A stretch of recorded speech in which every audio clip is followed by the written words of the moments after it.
টিমে কাজ করে, তাই সার্ভার রুমে যাওয়ার অ্যাক্সেস তার কাছে রয়েছে।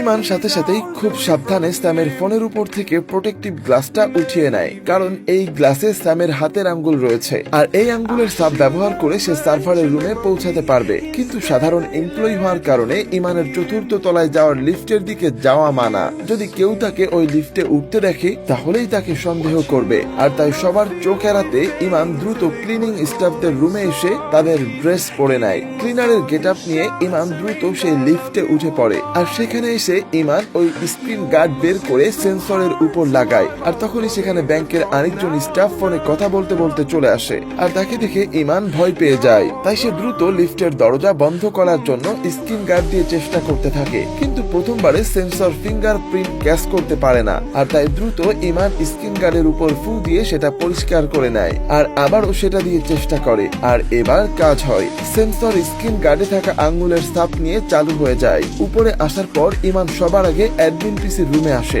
কারণ সার্ভারের রুমে যেতে হলে তাকে সবার আগে অ্যাক্সেস কার্ড প্রিন্ট করতে হবে। আর অ্যাডমিন পিসির কাছে এসে ইমান সবার আগে ব্যাংকের সিসিটিভির ফুটেজ ডিলিট করে, কারণ সেখানে ইমানের লিফট ব্যবহার করে ওই রুম আসা পর্যন্ত আসার ভিডিওগুলো ছিল। তারপর সে ব্যাংকের সমস্ত সিসিটিভি 15 মিনিটের জন্য বন্ধ করে দেয়, আর তাকে সার্ভার রুমে গিয়ে সব কাজ সেরে আবারও 15 মিনিটের ভেতরে তার কাউন্টারে ফেরত যেতে হবে। তাই সে তার হাতে থাকা ঘড়িতে স্টপ ওয়াচ দিয়ে দেয়। এরপর ইমান দ্রুত অ্যাডমিন পিসি থেকে সেই সব এমপ্লয়িদের লিস্ট বের করে যারা সার্ভার রুমে ঢুকতে পারত। সেখানে সে ইন্টার্নের অ্যাসিস্ট্যান্ট অ্যাশের নাম দেখতে পায়, তাই ইমান দ্রুত অ্যাশের নামের একটা কার্ড প্রিন্ট করে, যেন কোনো কিছু সমস্যা হলে অ্যাশ ফেসে যায়। অন্যদিকে তখন ব্যাংকের cyber security head Irene, officer Ben আর তার সাথীদের সাথে কথা বলছিল, আর তখন সেখানে অ্যাশ আর ইন্টার্নও আসে। অ্যাশ সেখানে এসে জিজ্ঞেস করে রেজার কম্পিউটার আইরিনের রুমে কিভাবে আসলো। পুলিশ আসার আগ পর্যন্ত তাদের অপেক্ষা করা উচিত ছিল, কিন্তু আইরিন তখন বলে, আমি নিজে পার্সোনালি রেজার কম্পিউটার চেক করতে চাচ্ছিলাম। আসলে আইরিন চাচ্ছিল না রেজার কম্পিউটারে পুলিশ এমন কিছু খুঁজে পাক যেটা তাদের কাস্টমারের উপর প্রভাব ফেলে, কিন্তু অ্যাশ বারবার চাচ্ছিল রেজার কম্পিউটার পুলিশ চেক করুক। পাশে দাঁড়ানো ইন্টার্ন ও অ্যাশের এমন ব্যবহারে বিরক্ত হচ্ছিল। তখন দেখা যায় হঠাৎ করে ভেন ফোনে কারো সাথে কথা বলে, তারপর সে ইন্টার্ন আর অ্যাশকে তার সাথে যেতে বলে। এদিকে ইমান তখন ওই অ্যাক্সেস কার্ড প্রিন্ট করার পর দ্রুত সার্ভার রুমের দিকে যাচ্ছিল। ইমান যখনই সার্ভার রুমের দিকে যাওয়ার লিস্টের সামনে আসে, তখন হঠাৎ করে খেয়াল করে লিফট আগে থেকে নিচে থেকে উপরে আসছে। তার মানে লিফটে কেউ একজন আছে। আর লিফটের দরজা খুলতেই সাইবার সিকিউরিটি টিমের একটা মেয়ে সেখান থেকে বের হয়ে আসে, কিন্তু ততক্ষণে ইমান পাশে থাকা একটা রুমে লুকিয়ে পড়েছিল।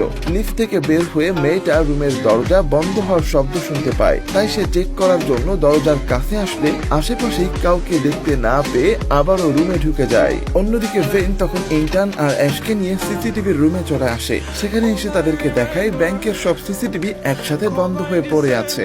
ইন্টার্ন তখন ভেনকে বলে তারা মাঝে মাঝে পুরো সিস্টেম আপডেট করে, কিন্তু সেটা সবসময় ব্যাংকের ওয়ার্কিং আওয়ার শেষ হলেই তবেই করা হয়। আর তখন অ্যাশ বলে ওঠে, আমার মনে হয় ব্যাংকের সিস্টেম কেউ হ্যাক করে ফেলেছে। কিন্তু তখন ইন্টার্ন বলে, হ্যাকার এখন আমাদের সিস্টেম হ্যাক করতে পারবে না, কারণ আমরা সিস্টেম আপডেট করার পর যদি কেউ বাইরে থেকে হ্যাক করার চেষ্টা করে তাহলে আগে আমরা সেটা জানতে পারবো। কিন্তু তখন অ্যাশ আবারও বলে ওঠে, যদি হ্যাকার ব্যাংকের ভেতরেরই কেউ হয় যার কোডিং আর হ্যাকিং এর ব্যাপারে জ্ঞান আছে এমন কেউ। এটা শুনে ইন্টার্ন আর ভেন দুজনেই একটু চিন্তায় পড়ে যায়। এদিকে ইমান তখন চতুর্থ তলায় চলে এসেছে। সে দ্রুত অ্যাশের অ্যাক্সেস কার্ড ব্যবহার করে সার্ভার রুমে ঢুকে পড়ে। আর সার্ভার রুমে ঢোকার পর ইমান দেখতে পায় ভেতরে বিশাল বিশাল সার্ভার মেশিন ছিল, আর তাই এখন তাকে খুঁজতে হবে তার পাঠানো ভাইরাস কোন মেশিনে এনক্রিপ্ট হয়েছে। কিন্তু তার কাছে এখন সময় আছে আর মাত্র 9 মিনিট, তাই সে এক এক করে সবগুলো মেশিন চেক করতে থাকে। আর তখন সে একটা মেশিনে তার ভাইরাসগুলো খুঁজে পায়, আর সে ভাইরাস ডিলিট করতে শুরু করে।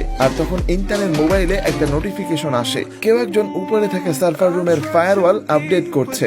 আর তখন তারা দ্রুত অ্যাডমিন পিসির রুমে চলে আসে। সেখানে আসার পর তারা বুঝতে পারে কেউ একজন প্রিন্টার ইউজ করেছে। আর তখন ভেনের মোবাইলে মেসেজ আসে, অ্যাশ কিছুক্ষণ আগে সার্ভার রুমে এন্ট্রি করেছে, কিন্তু অ্যাশ তো তার সামনেই দাঁড়িয়ে আছে। এটা দেখে ভ্যান অ্যাশের কাছে থাকা তার আইডি কার্ড দেখতে চায়। অ্যাশ তার আইডি কার্ড দেখালে ভ্যানের মনে হয় এই সব কিছু হয়তো অ্যাশই করেছে, তাই সে তার লোকেদেরকে অ্যাশকে অ্যারেস্ট করতে বলে। কিন্তু তখনই ইন্টার্ন তাদেরকে থামিয়ে দিয়ে বলে, সকাল থেকে অ্যাশ আমাদের সাথেই ছিল, সে কোথাও যায়নি। আর তখন ভ্যান অ্যাডমিন রুমে থাকা সবাইকে এই রুম থেকে বের হতে নিষেধ করে। আর এবার ভ্যান চলে আসে নিজেই সার্ভার রুম চেক করতে। আর তখন তখন ইন্টার্ন সিস্টেম চেক করতে গিয়ে দেখে কেউ একজন অ্যাডমিন পিসি ইউজ করে অ্যাশের অ্যাক্সেস কার্ড প্রিন্ট করেছে।